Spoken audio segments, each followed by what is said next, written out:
우연찮은 기회에 노출된 문자 메시지 하나를 정치적 의미를 과도하게 부여하는 것은 바람직하지 않다고.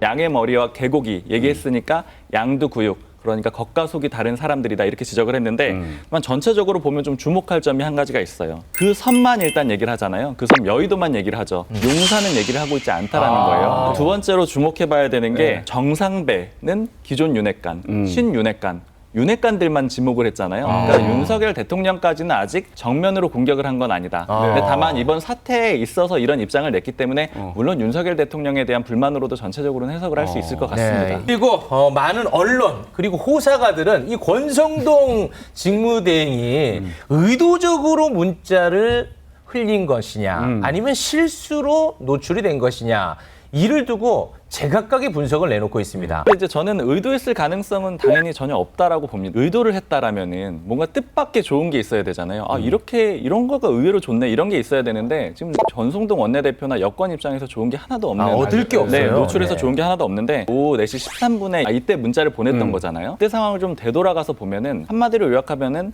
경찰국 블랙홀 상황이었어요. 여야 간의 갈등도 그걸로 극심했었고요. 여권 관계자가 했던 말이 뭐가 있었냐면은 상황 나쁘지 않다. 단일 대오다. 단일 대오가 잘 꾸려졌다. 그리고 안 좋아졌던 거 다 없어지지 않았냐. 이렇게 얘기를 하는데 이게 무슨 얘기냐면 대통령실 사적 채용 문제. 네. 또 그거랑 연결해서 뭐 공무원 시험 합격은 뭐 이런 거 논란이 됐었고 거기에 더해서 이준석 대표와의 이 갈등 문제, 당내 갈등 문제 이런 것들이 다 있었는데 경찰국 문제가 전면에 딱 나서면서 다 없어졌죠. 사실 윤석열 대통령이 앞부분에서 우리 당도 잘하고 있다 이런 표현도 아마 이런 걸로 좀 해석이 되거든요. 즉 그런데 다시 이 문자가 공개되면서 어떻게 됐냐면 지금 다시 우리가 이 얘기를 하고 있잖아요. 그렇습니다. 이준석 대표와의 갈등 문제로 다시 되돌아오게 됐어요. 그렇죠. 제가 이제 어제 상황만 봤을 때는 이건 기획인데? 라는 생각을 했어요. 네. 정치 현장에서 이루어지는 모든 행동은 다 정치적입니다. 그렇습니다. 괜히 하는 게 없습니다. 다 네. 그 함의가 담겨 있는 건데 본회의장에서 굳이 핸드폰을 11시부터 이제 1시 그런 대화가 오갔었는데 4시에 열어봤단 말이죠. 물론 네. 이제 뭐 사적 대화를 또 보낼 수도 있습니다.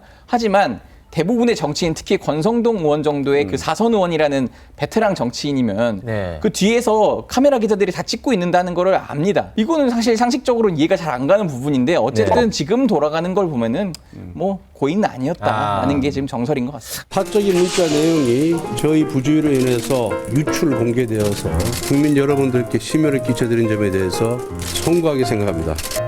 대통령께서 혹시 뭐라고 말씀하셨나요? 따로 통화해보셨어요?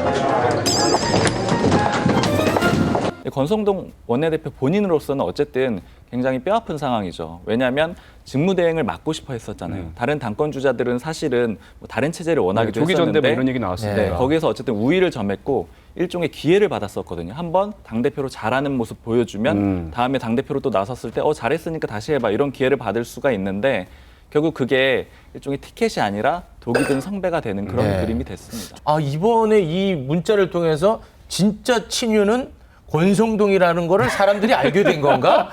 사실 이 보도가 됐을 때 국민의힘 사람이랑 또 우연히 같이 있었거든요. 네. 딱 보면서 하는 얘기가 윤핵관은 맞고 친구는 아니네 이렇게 얘기를 하더라고요. 그러니까 이 얘기는 그래도 대통령하고 이렇게 텔레그램으로 메시지를 수시로 주고받는다. 이게 만천하에 공개가 되고 확인이 된 거잖아요. 네. 이 입지 자체는 확인이 됐기 때문에 다른 의원들로서도 쉽게 또 공격하기가 어렵겠죠. 아직은 모른다 이렇게 보는 게 정치권이 지지율이 굉장히 민감합니다. 근데 네. 다음 주에 나올 여론조사에서 만약에 대통령 지지율이 수직 하락을 한다, 20%대로 떨어진다 이러면은 이게 누구 때문이냐, 권성동 대행 때문 아니냐 이런 책임론이 나올 수 있어서 그러면 권성동 대행의 그 자리가 위태로워질 수도 있다 이렇게 봅니다. 이번 문자 유출 사건이 어떻게 보면 이준석 대표의 지금 상황을 좀 반전시킬 수 있는 계기가 될 수도 있지 않을까요? 그 내용상 사적 대화라고는 하지만 윤핵관뿐만 아니라 윤심도 결국은 이준석 대표를 비토한 거다라는 게 사실상 확인됐다고 저희는 이렇게 받아들이고 있거든요. 네. 어쨌든 그게 이제 뭐를 얘기하냐면은 윤석열 대통령도 이준석은 아니다라고 했을 때 아직 권력은 윤석열 대통령에게 있고 이 정권은 이제 시작해서 5년이 남았단 말이죠.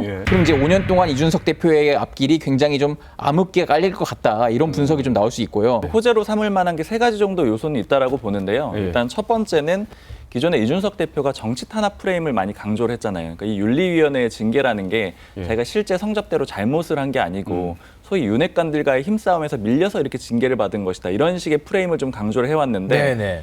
그 대상이 이제 더 강한 사람이 된 거죠. 윤석열 대통령이 전면에 등극을 했기 때문에 기존에 자신이 세워왔던 그 프레임이 더 강화되는 그런 측면이 한 가지가 있고요.